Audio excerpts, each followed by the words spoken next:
You're like, well, I know I want to become a better parent. So like, why would I ever be shut down, closed off to any type of insight or potential nugget that I could find within parenting? Yeah, we receive unsolicited, and I think we've actually probably received great advice from unsolicited advisors. I do ask for advice, so it is always nice when people give advice when it's asked. And maybe I'm guilty of giving unsolicited advice, but I would hope that I wait until people ask my opinion or ask for advice. I think that is just more thoughtful and conscientious.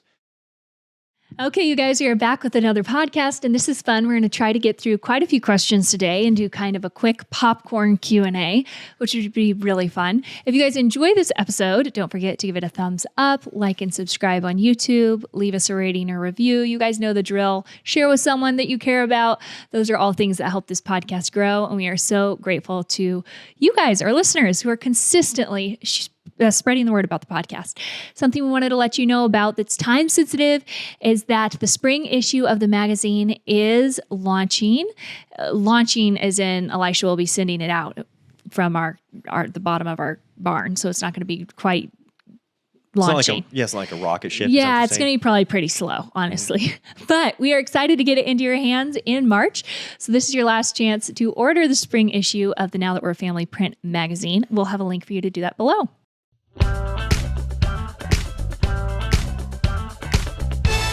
The Now That We're a Family podcast. All right, Katie, will you set the stage? And my expectations are now set for a quick rapid fire Q&A. We've tried that before, and I don't think that's ever worked. We tend to be long-winded when it comes to any type of answer to any question. We like to preface and explain and give some context. Play devil's advocate. Do you think we can do it? I don't know. I have 7 questions today that I wrote down that our listeners submitted in the question box on our website. And it just seemed like, I don't know, I felt like none of these were huge questions. Great. They were just kind of like ones we could answer on the fly. So we'll see how it goes. Famous last words. Okay. Famous last words. Okay, let's start out with one for you. Okay.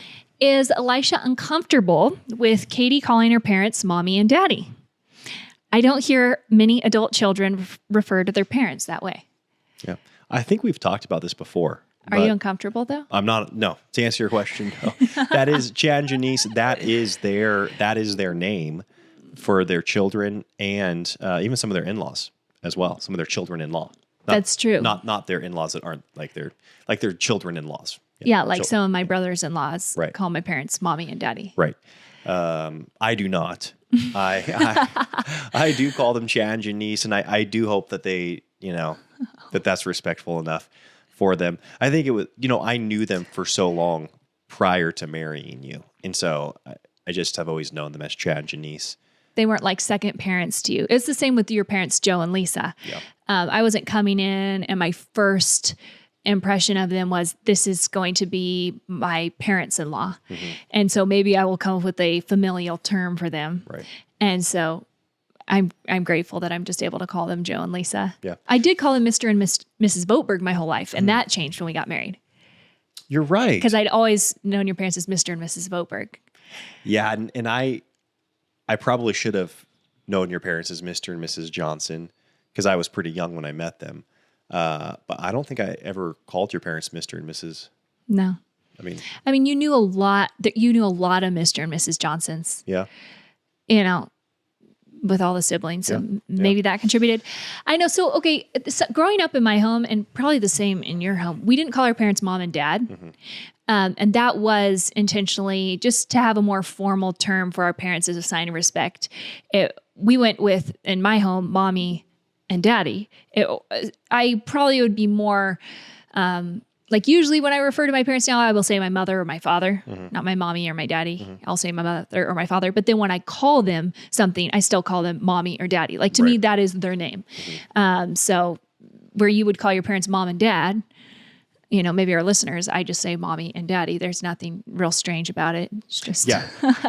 It was the same in our home. I don't know if it was very strict, but it was mother and father and the more formal. Probably when talking about them, honestly. And then mommy and daddy, because that was more endearing. But rarely did we refer to them as mom and dad.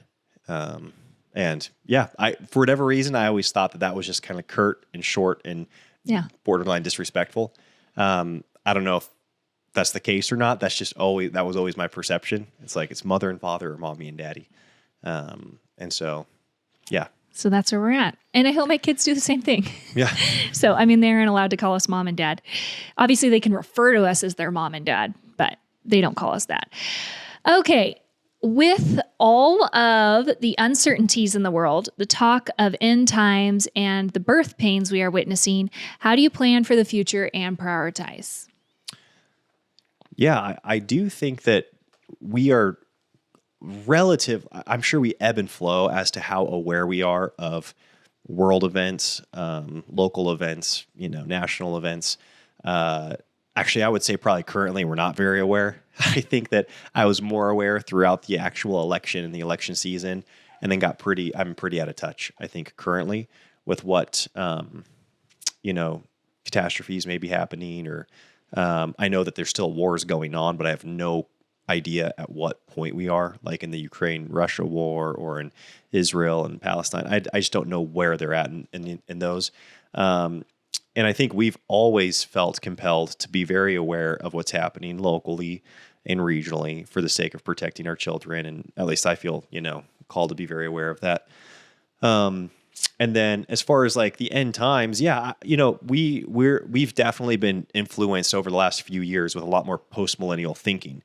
And now that we have more of that, I would say probably partial preterist view of a lot of scripture, we see that is a really that's a very valid interpretation of scripture. And it has been historically a very common interpretation of scripture that, Christ actually did come and conquer and is reigning, and we get to act like that.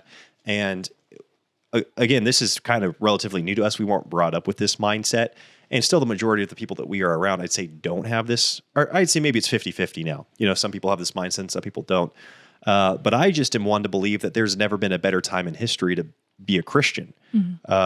And it's not like I'm some expert historian, but when I do my, 30,000 foot view over history and what it's been like for Christians throughout the world, and I'm well aware of the fact that there are currently Christians that are being persecuted. And so we want to pray for those people and we want to support them and, have them on our hearts. I really do, feel, I think, for those Christians that are currently being persecuted.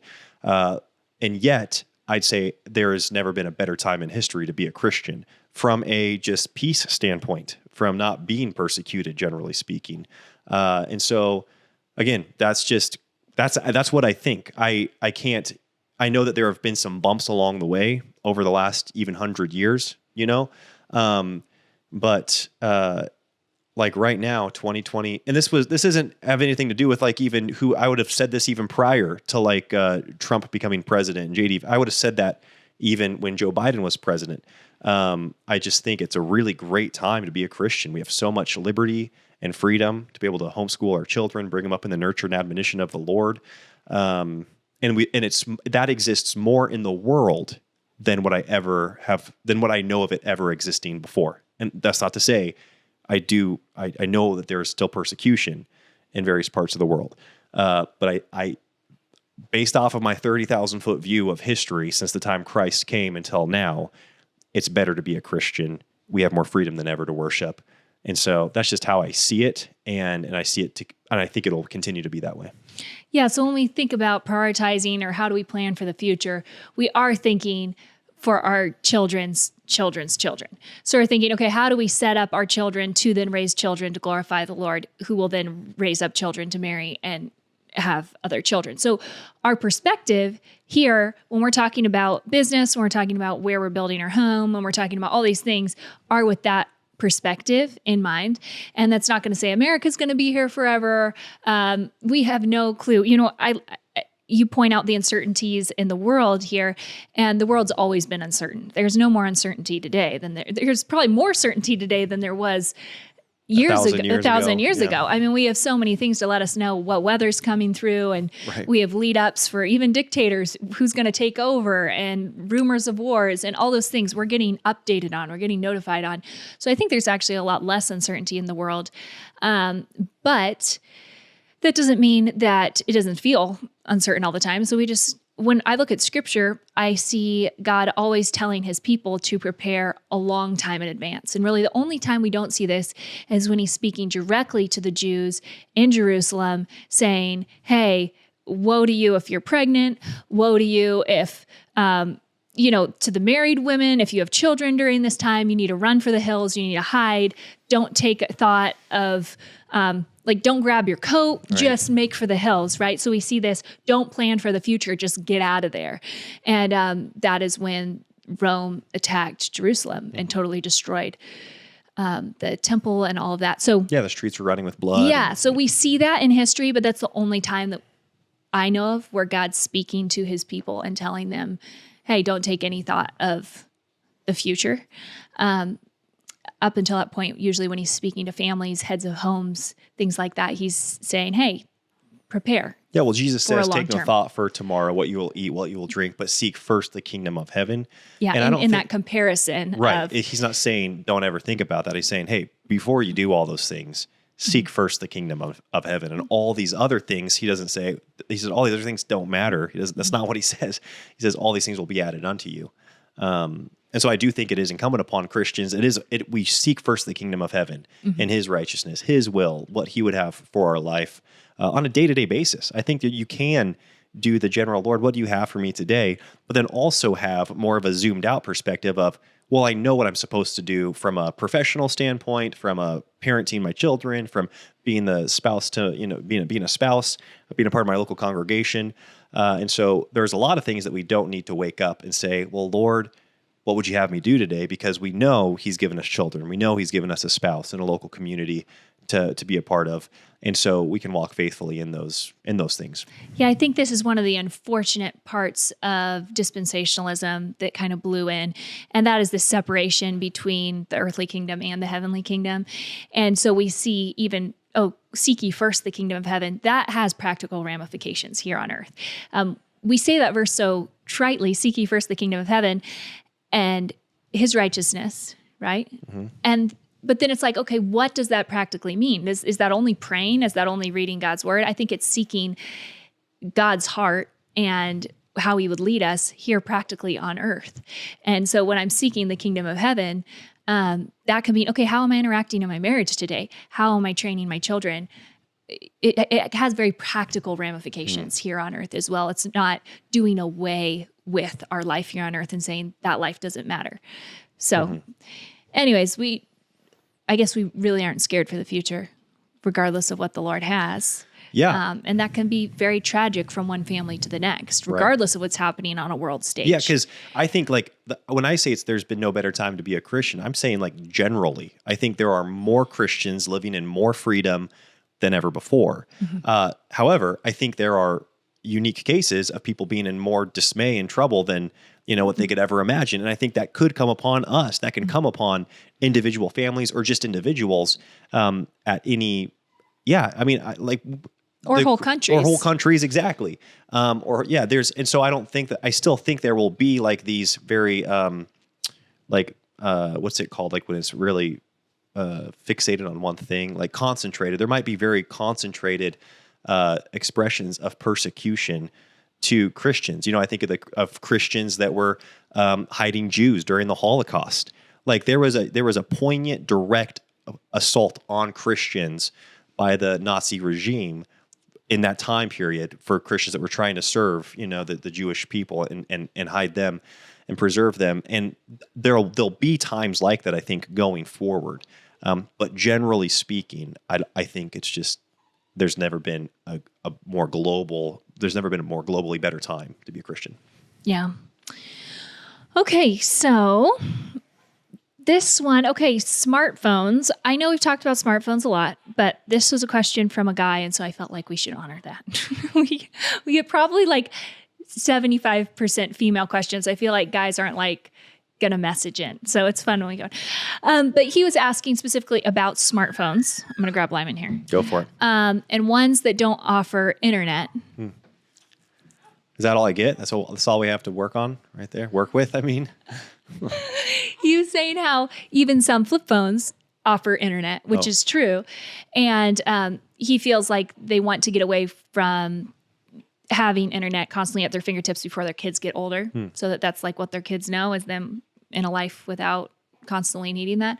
But what would we recommend? Yeah, I think our flip phones technically can get on the internet. I think they can. I tell you what, they don't make you want to. Right.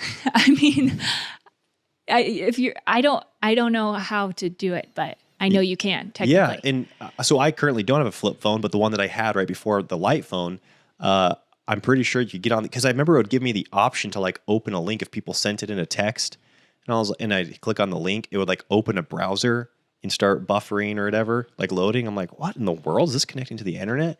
So I never utilized that capability, but it is there, and it's just so unappealing on a flip phone. Again, I don't know of anybody that's like addicted to social media on a flip phone or spending hours a day on a flip phone on the internet. Well, yeah, you can't have apps, so there's that. Yeah, and so there's that. And so, or just on websites reading articles like on a flip. Yeah, I don't know. I just never used the internet on my flip phone, and so that's, I guess, my answer to that is it was never an issue for us, and we don't. The reason we went away from the smartphones, it wasn't because we're anti-internet or anti access to helpful tools. It was just the constant availability made it really hard for us to not be on it all the time and to be on it when we didn't want to be on it. And so I actually have my light phone can serve as a hotspot, and I usually have my laptop with me. And so I will still pull out my laptop when we're driving, if I need directions, if I need to pull up an address or need to do something online when we don't have Wi-Fi, I will use my phone and my computer. And so we technically always have internet with us, or at least the option for internet. It's just there's a lot of friction between it and us. I have to like pull my computer out, turn the hotspot on, find the hotspot, connect. Okay, now I pull up the email that somebody needed me to get back to, and where that has the directions on it or whatnot. Yeah, it has to be a pretty acutely necessary situation to get on the internet for you to do that. Mm-hmm. And we did go last year and the year before, I think, maybe for the last 2 years, you've just had a flip phone. So we didn't have the hotspot capability. Mm-hmm. Yes. But then we just got that back with your light phone. And it was nice. The other day I called you and was like, hey, can you look something up? Mm-hmm. While you were driving with a friend. So that was super nice. But I will say there's so many different versions out there. My sister just got something called a pinwheel. I don't know what that is, but like there's different variations of how to mix and match your own, like what apps you use and what apps you don't. So like she's able to get on and like she doesn't have a Safari browser or anything, but she's able to access her work apps from that phone. Wow. So that's helpful for her. So that might be a helpful solution for someone who like maybe your kids' sports apps, their scheduling apps are on there or whatever. For us, like Elisha said, we didn't want to have access to the internet every time we were going to do something different. So like when we're hanging out with our kids and we want to take a picture of our kids, it's so nice to just pull out a camera and you take the picture and then you move on and you have that memory, but it's not like I don't open my camera and see a notification. Sure. So it just really... Or you don't think to like send it really quick to the family text thread or exactly. just post it to social media. Those aren't an option. It's just straight up, you just take the picture. Or like if I'm going to go somewhere, I look up on Google Maps where I'm going and I get a general idea of the streets and stuff like that. And then I just go where I'm going and I'm not like trying to look at my phone while I'm driving. I'm not, again, seeing other stuff when I'm trying to look up directions and all of a sudden I'm confused and I'm placing an Amazon order real quick and blah, blah, blah. And my kids are like, why aren't we in the car yet? Mm-hmm. It's just, it really helps separate when we're doing one thing, we aren't doing a bunch of other things as well. Mm-hmm. And so it helps keep us more focused. Mm-hmm. But all that said, there are so many different types of phones. I think I was talking to my friend and she just got a Sunbeam. I think it's called a Sunbeam. Mm-hmm. So, I mean, pinwheels and Sunbeams, people, there's lots of different versions. You just have to do your own research and see what's going to work for you. Okay, you ready for another one? I feel like we're doing pretty good. Yeah, we're making some headway. Elisha always chooses the big questions. That's why we only get like 2. Okay, you both were in network marketing. And I mostly hear negative stories of network marketing and its damage to relationships, finances, etc.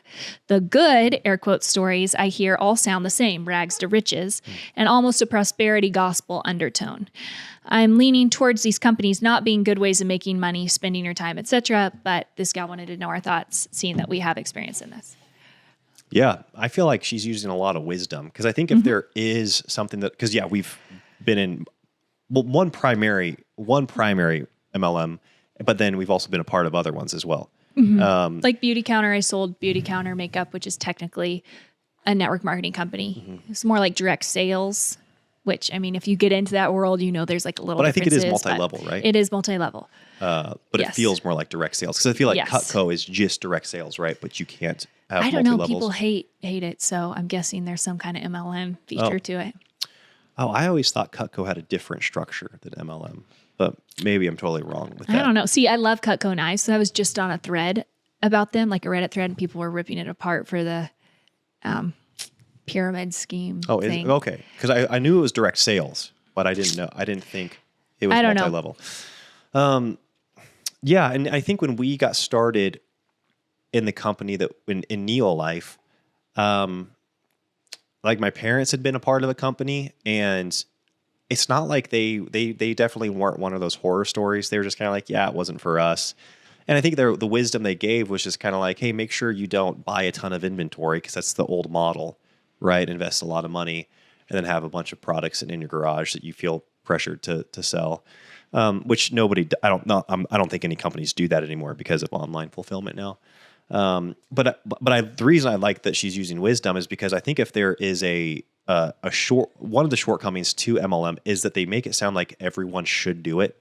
And everyone can, like, And then, well, and technically everyone can do it. And so that's not wrong, but I don't think everyone should do it. And so I think you're doing the right thing. I mean, like, is this right for me? And I think that a lot of the sentiment around the promoters and companies is like, everyone should do this. Everyone should do my company. And I just don't think that. Like, I think that we had that mindset pretty early on. Even though I felt like anybody could do it if they wanted to, I didn't think everybody should do it. And I think we would make that clear to people. And as a result, I never took it personally when people were not interested or they didn't want to have anything to do with it. And then another thing is my family, they always loved buying from friends. Some people don't anything, like whether that was network marketing, direct sales, local business, they always liked doing business with friends. And I do think that a lot of people are just uncomfortable with that. They don't want to buy things from friends or feel like their friends are trying to sell them something. And it's just never felt weird to me, ever, I guess, when a friend's had either an MLM or I go back to Cutco or insurance or real estate or a new business they're selling, when they ask me if I'm interested. That just always made the most sense to me. And so when I was on the receiving end, I never felt weird than being on the asking end, if that makes sense. Yeah, Are you tracking with totally. me? Like when a friend was starting a company, it made total sense to me that they would reach out on Facebook and say, "Hey, can you take a look at this?" And usually I would not be interested, but I would not take it personally that they were trying to sell me something. That it's just a weird, like, of course they would. That's their business. Of course they would try to sell it to me. I don't take that as being like they're a bad friend or something. Yeah. Well, I think there's this weird misconception that there's marketing dollars baked into every single product that you buy, and Well, there is marketing dollars. Yes, there is. Right. And so there's a misconception that there is not, I should say. So I know people get bent out of shape like, well, you're buying, makeup from that person and you're having to pay them 30% commission because they're selling it to you. And it's like, that's true. That 30% commission is going to your friend. In our case, when people buy Neolife supplements from us, which people still can and people still do, buy those supplements with our link, then we get a commission from that. I think what people don't realize is when you buy a supplement at the grocery store, you're paying the grocery store advertising dollars. When you're buying something, or just the company itself too. The not just the grocery store, you're actually paying for every single company. When you're paying for Voteberg Music Academy's music lessons, right? We've never had someone really be frustrated with us for that, but there's marketing money that we spend to market the company. And when you're paying for the music lessons, you're also covering the money spent marketing. Right. And so that's just how business is done. And I think because Elisha and I grew up with parents that were entrepreneurial and we saw that money is always invested in marketing from a company perspective, and with an MLM, it's just going to the salespeople. The salespeople are where the marketing dollars are going to primarily. That never weirded us out. Right. And so there's always money going to to the sales of a product. And in this case, it goes to the people. So anyways, that said, I do think, and Elisha and I both have this beef with how MLMs are portrayed. And I agree with the whole prosperity gospel story type selling. Yeah. It drives me nuts when people are like, oh, and then if you do this, you could sit on the beach for the rest of your life. And like they sell these images of this perfect fantasy life when it's just like starting any other company. It's really hard. There's a over 90%, probably 80 to 90% fail rate, just I'd like say starting higher, any other business. And you're probably not going to succeed in it. And so I'm serious, just like starting any other company. And so I think Elisha and I didn't realize that early on. And we were telling people like, you can totally do this because we had. And so we believed truly that anybody could. And by we had, meaning like we had like $1,000 check coming every month, like, or then 1,500, and then we were never making six figures a month, where we were never 7-figure earners in a multi-level, but we were making $1,500 a month. And we're like, well, you can do this. Like we're doing it. Yeah. And then we'd worked with enough people and we started seeing like, oh, like, this is actually really, really, really hard. And for whatever reason, we were doing better in sales at the time. We didn't have any online presence when we started, but we knew a lot of people. Yep. And we'd also had, Elisha's parents had taken the products for years. My parents had taken the products for over 20 years. So we had a lot of history. We also believed in the products. So like when Elisha and I stopped selling aggressively, Neolife supplements, we still pay for our vitamins and we pay hundreds of dollars a month for our vitamins. And that's something we will do until we lose faith until we find something better. And so it's one of those things where I don't think there's anything wrong if you believe in a product, you buy it for yourself, you're going to buy it for yourself regardless of not you sell it or are making money from it, to tell other people about it and want them to enjoy it too. Yeah. But also we continued selling the product and we stopped selling the business. We started telling people, you probably can't build this business, but if you have a health challenge, gentry, and you are interested in supplements, then I genuinely cannot recommend anything better. Right. And from my knowledge base, I still say that to you guys today, our listeners. We just did an episode with Kyla. I genuinely do not know of a better supplement company. That said, would I recommend you start an MLM? No. Yeah, well, again, I don't want to be some like Debbie Downer, because I remember when we haven't talked about network marketing for so long. This is just bringing back so many memories, but that's the hardest thing I've done. I think that sounds like dramatic, but building a network marketing business, and we did build a successful business. The hardest thing, and when I look back, it was the ultimate self-development camp. Like, there's no way I would have ever started a podcast. There's no way I would have ever started blogging or writing emails or Voper Music Academy. I look at all the things that I am so grateful to have right now, the hard conversations that I am comfortable having, or I'm comfortable being uncomfortable. I attribute like 99.9% of the success in those things to the hardships of network marketing. And so I don't even like discouraging people from starting it, because it was like, in a lot of ways, the best thing that happened to me, even though it was the hardest thing that happened to me. And then not to mention those rags to riches stories, they're out there. And so those stories really do exist. So I don't want to kill somebody's dream, because it's like you'll know if you're the right person or not. And if you're wavering, then you're probably not the right person. But it just takes a high level of vigilance and of follow through and of not caring what people think. Yeah, not caring what people think, and steadfastness for a long period of time, way longer than what you anticipate. And it is powerful when people get to a level of success after going through that. And they're different as a person, and they're different financially, they're different net worth. They've got a different net worth. So anyways, I say that all to say, I don't disagree with anything that you said, where it's like, it's not for most people, but I don't want to be the person here being like, no, you shouldn't do it. Cause I don't know what the company is. I don't know what the product is. And so that's probably why it's good to say, do you love the product? Can you get behind it? Well, would you love the product whether or not you were making money as a promoter? And when we were able to say yes to all those things, it was really easy to start a business. You were spending a ton of money on the products already, and I was just motivated to get our products for free. I was like, sweet, if we can get these things for free. And that's kind of what started the ball rolling. Yeah. So we have what's funny is I don't enjoy network marketing. I never did. I have a deep rooted belief in our product, which is why even though we don't publicize it very often, I still, anytime someone does purchase supplements, I feel 100% like, yes, good for you. This is something that I can stand behind. And I will say this too, pyramid schemes are illegal now.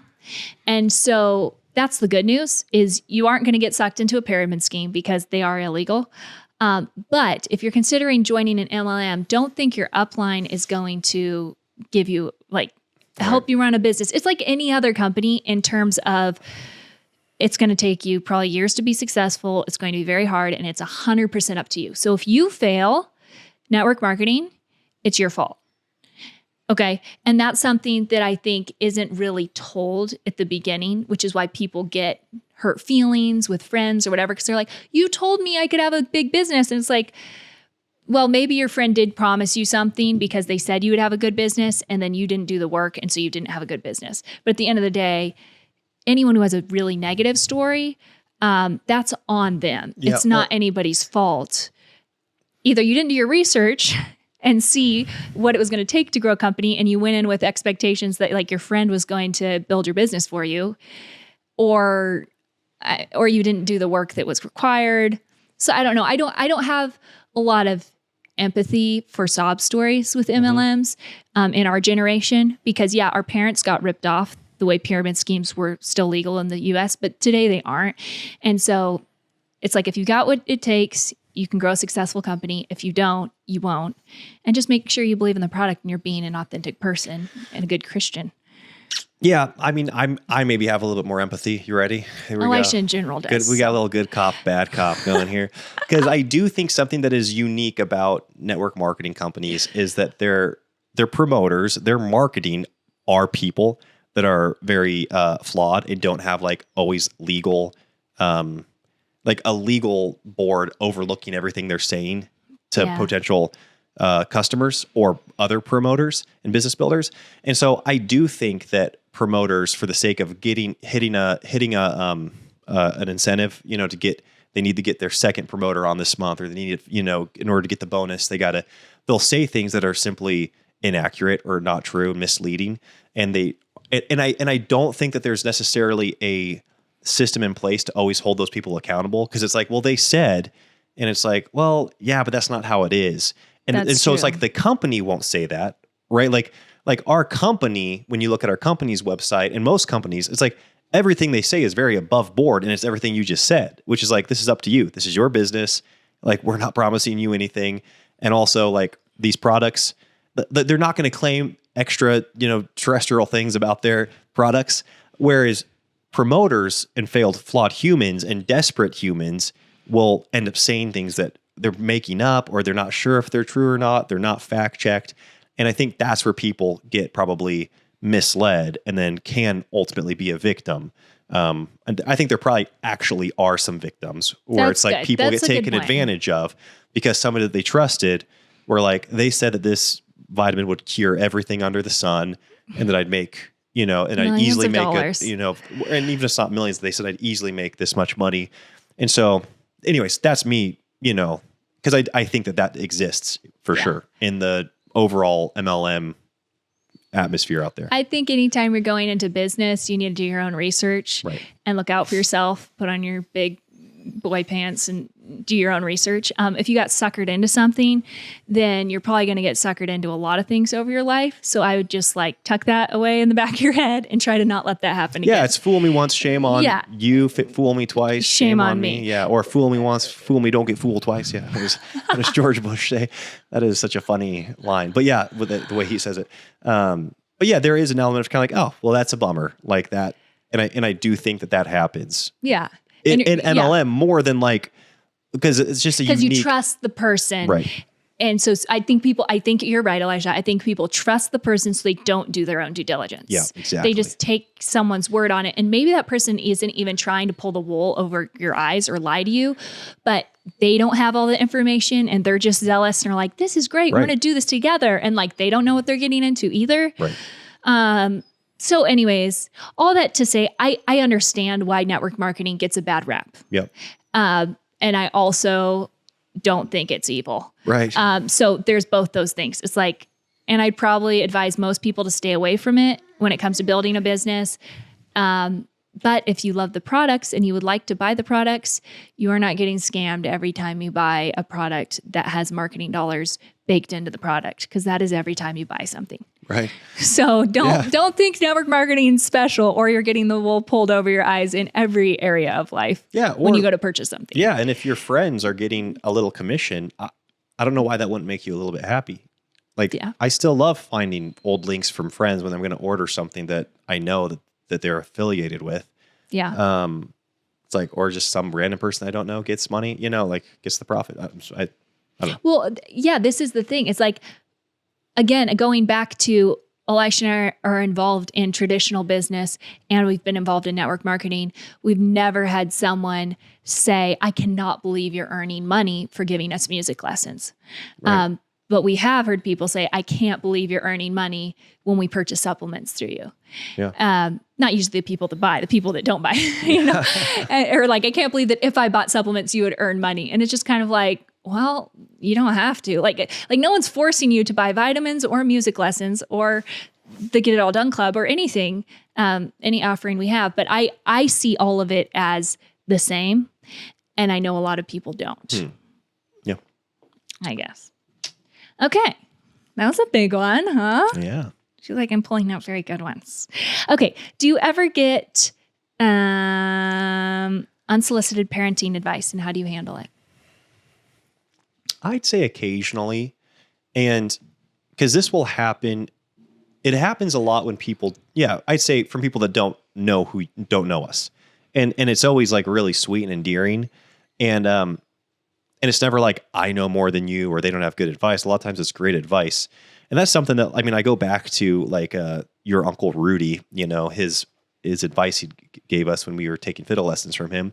Uncle Rudy's like one of the best fiddle players in the world. And he's just got such rich tone. And he was national. Is the national. Yeah, he's a national fiddle champion. Mm-hmm. Just a phenomenal fiddle player. And he was saying that he always took to heart. He didn't always apply it, but he always would listen to everybody's advice and coaching on the fiddle. And I just kind of like, it stood out to me. And he's like, to tell you the truth, I got some of the best advice from one of the worst fiddle players I know. And he's like, and I mean that. Like, they gave me some practice advice that helped me more than anything. And I'm really glad I listened to it instead of just saying like, what do you know? And so I think it's foolish to just automatically shut down advice from anyone.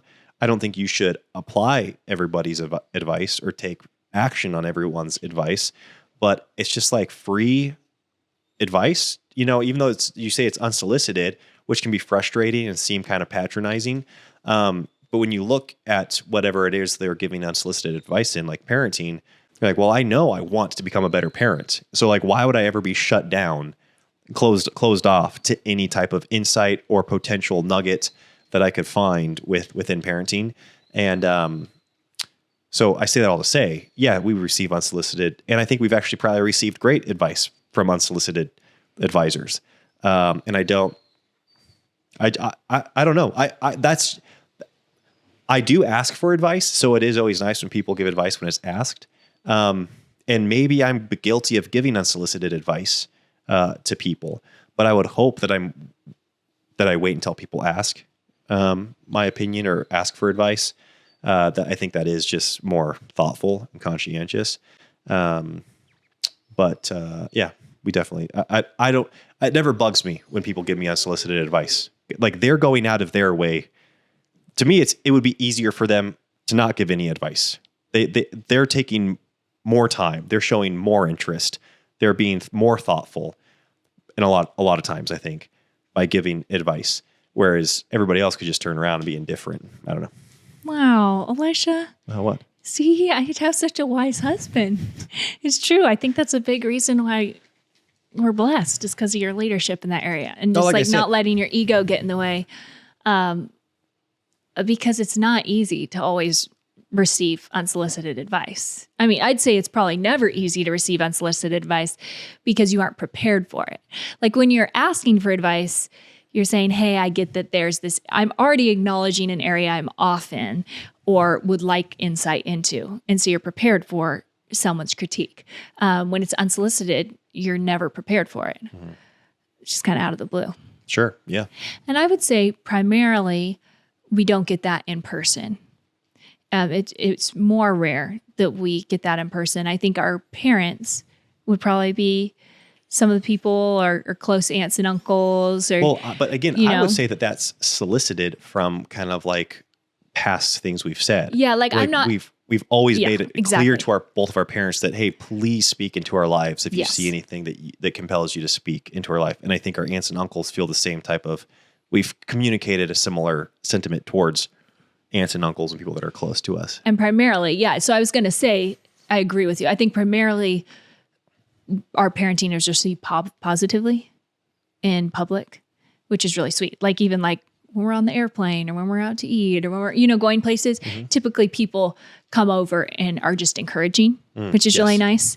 And so I think it would be really hard if you have like a close family member or something like that who's constantly just telling you how you should, train your kids Right. or whatever. I can see that being very difficult. Yeah, if it's a reoccurring thing, then you Yeah. might need to address it and be like, hey, just so you know, I know that this is something that you think is a huge deal, but the way that we've decided to parent, we're not going to address it in the way that you would probably see fit to address it.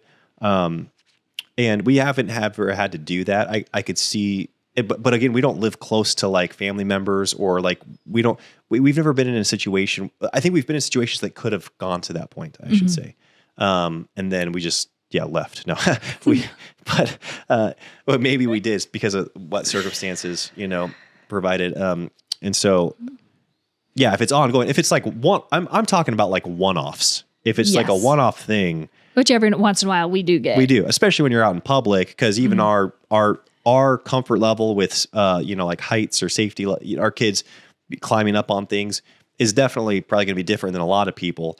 And so it makes sense to me when there's a grandma that maybe is concerned or when there's a mom or whatever. And I don't Yeah. want to like tell them to go take a hike or go kick rocks because it's like they're being thoughtful, Yes. and that can, cross over into being nosy and pushy and stuff like that. But that rarely happens. I feel like that doesn't happen at all. Yeah. So Elisha assumes the best of everybody, which is a great trait to have. No, but I think that is really good. And trying to take, I've tried to learn from Elisha and take every critique that people give to heart first instead of just checking it out. Well, And trying to discredit someone. Because like you said, sometimes you could get really good advice from bad practitioners. Yeah. And so it's like, okay, the Lord would have that person give you advice. But then selfishly, it's easy to go, well, their kids aren't the best behaved or their marriage isn't the best or Yeah. you know what I mean? And instead of being like, hey, what would the Lord have for me in this? I think you can get really bad advice from good practitioners. I think That's true too. there are people that are uncomfortable, that they get to a point in a relationship where they were successful maybe in parenting, since that's what we're talking about here, or that's what they were asking about, where they made a lot of hard decisions for their family and they made parenting moves. And I guess, like I said, they did parenting in a way that they then almost like back away from, even though it was very successful. They kind of like see now that was pretty dramatic. That was pretty extreme. And then they'll almost soften the advice to younger people. And I'm like, that's the kind of doing them a disservice. Like you're not being honest with how extreme you were or how radical you were in your parenting and how different you were in your philosophy. And there's almost this kind of like, well, it'll all work out. Like it's like, well, no, that's not the mindset you had when you got that brought you the fruit that you now have. Yeah, I think we see this a lot, unfortunately, with the generation right above us. Parents that raise their kids a certain way and then won't encourage their kids to raise their grandkids the same way because they're scared of the cultural narrative. And we see this a lot with spanking, to be honest. Like if someone is open to spanking and they talk to an older person that did it, the older person will communicate freely. But then if the older person is talking to a couple that does gentle parenting or is just totally against spanking and believes that's not what God's word teaches, then they don't bring it up because they're so scared. So they give all this like random advice when what really worked for them, they're uncomfortable sharing. Right. And I see that a lot because I'm in conversations, where it's like, I know the history of someone and then I hear the feedback that they're giving someone else. And you're just kind of like, it's really unfortunate because our generation is not getting good parenting advice from people who are good parents, which is really unfortunate. So anyways, I think something we can do to encourage that is by genuinely being open, even if we aren't going to take their advice at all, communicating a willingness to consider it. Yeah, definitely. Even if it's not our style. Okay, so just a couple more. One is, can the Clubhouse gals see an updated evening routine? And that is something that I would like to do, updated routines in the barn. But I tell you what, we have been out of routine for many months, many moons. And it's a new routine at every new place we're staying at. And we have different people around. And it's been a really great exercise in just flexibility for the kids and for us and for just blooming where you're planted, even if you're like uprooted and planted all the time. So I don't know. It's just been a very flexible season for us. We have not had a ton of routine since moving out of the tent. And the Lord's really been using that in our lives. And it's been really sweet. So more routine coming soon, hopefully. And then lastly, 5 under 5 drowning. 5 under 5. That's amazing. Under 5, she says. Man. Drowning, and I need your ideas. Got it. That's not. I thought they had a 5-year-old drown. Or oh my goodness! You said 5 under 5 drowning. No, oh my goodness, Elisha. 5 under 5. 5 under 5.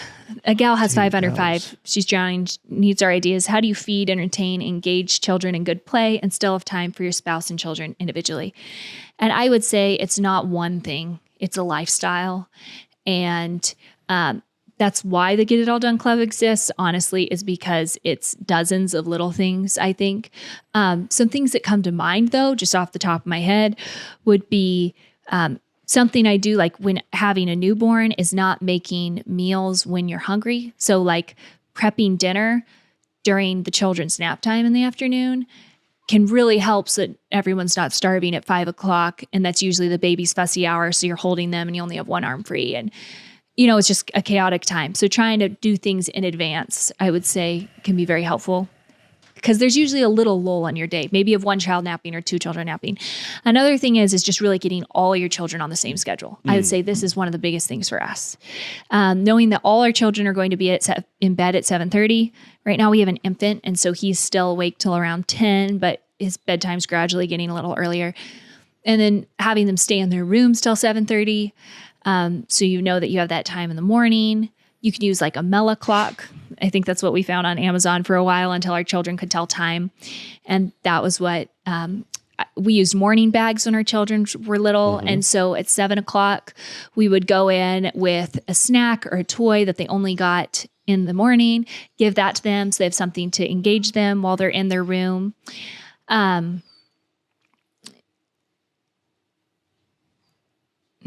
so those are things that, can help transition them into being in their rooms longer if they're getting up at 6 and you need them to stay in their rooms till 7:30. And then having the children nap from 1 to 3, a quiet time every single day, regardless of age, is going to be really big in your home. So, those are things that I would say off the top of my head. So that when you can get rest, when your spouse and you can talk. And then you also know, that's just where I would start, I guess. Yeah, and I have to commend you, Katie, because you really did approach your entire life differently when you started having multiple children at a young age. And I think that it's so, we both were in this mindset of, wait a second, we get to change our appetite.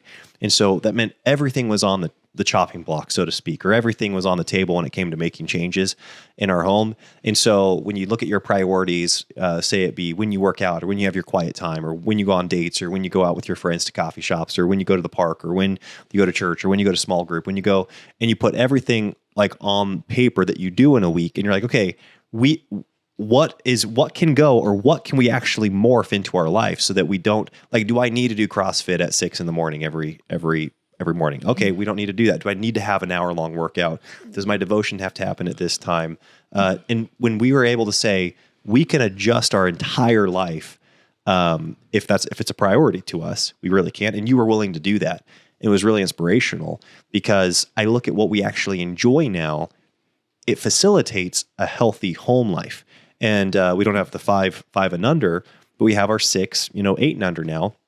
And we were in that season, where our oldest was 5 and we had 5 children. Or no, our oldest was, he was 5 and we had our 5th. Yep. And we had such a family-friendly routine and flow that we thoroughly enjoyed as well. Whereas I think that, even 5 years ago, I would have thought that those things were pitted against each other, where it's like, okay, in order to make this work for the home, I'm going to have to really make some sacrifices here and not enjoy my life as much. But that's not how we are as humans. We actually get to change our appetites and fall in love with things that are beneficial and that are helpful and advantageous to the home. And I think you've done that, and it's really inspirational. Well, you have too. And that's the thing. It hasn't been a one-woman show over here. Like, Elisha and I have been very aligned. We've talked through everything together. Okay, if this isn't working, troubleshoot and bounce ideas off of each other. And Elisha's been a huge help in being a team in this, especially when he's home from work and being able to, he's just on all the time. I guess he's either working or he's helping me with the children. And we don't have this big disconnect of, I just take care of the kids and he just works. And when he comes home, he's off. It's like we're both on until the children go to bed, I feel like. And that's just a big blessing to me in our home, feeling his support there. And our oldest was 6 when we had our 5th. Was he? 6 years old, yeah. I think that also something just with those young ages, just training obedience, the more well-behaved your children can be before starting school and all of that, just the easier your life is going to be. Oh, yeah. Anytime you put into training and also, them. if you can make your home a place you want to be so you're not doing as many errands and going out as much. That's good too. That was a factor. Where we loved being at home on Saturdays. We loved being at home in the evenings. You loved being at home midweek, where you weren't just always looking for an opportunity to go out and go to play dates or go to park. If you would have people to our home, that's just way less wear and tear with a ton of kids. When you're dealing with multiple car seats and multiple kids that can't tie their own shoes, like the more you can just stay at home and make that a rewarding, enriching, life-giving place, it's just that it compounds. Like you get more from it. Yeah, I was reminded because when we had Lyman, we had 3 and under. And I was like, this is funny, like going back into this season of 3 car seats. Yeah. And it's just like, it just takes a lot of time to go at any place. Even the difference between 2 car seats and 3 car seats is huge. Yes. So anyways, just little things like that. But I do feel like simple tweaks make a really big difference when you get to work those into your life. Anyways, that's it, guys. We made it through all 7. Folks, are you proud of us? Yeah, Elisha? great job, Katie. You got some you. great questions there. You did a good job. Well, our listeners submitted the questions. Thank you, guys. Yeah, thank you, guys. It's always Great fun to hear questions. from you. All right, talk to you next time. Bye. Bye-bye.